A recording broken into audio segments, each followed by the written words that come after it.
আসসালামু আলাইকুম, আমন্ত্রণ জানাচ্ছি ওয়ার্ল্ড উইথ মুন্সি হৃদয় চ্যানেলে।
প্রিয় দর্শক, আমি এখন দাঁড়ানো আছি ঢাকা ইউনিভার্সিটির যে ক্যাম্পাসের ভিতরে যে ভাস্কর্যটা, সেই ভাস্কর্যের সামনে।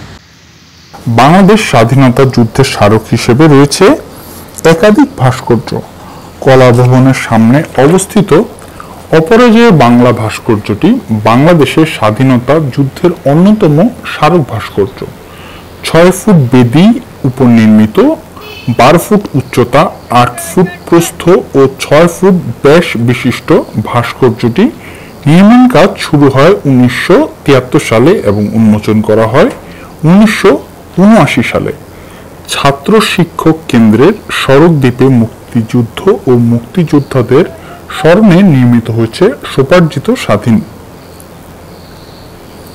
1988 সালের 25শে মার্চ এর নির্মাণ কাজ সমাপ্ত হয় ও উন্মোচন করা হয়।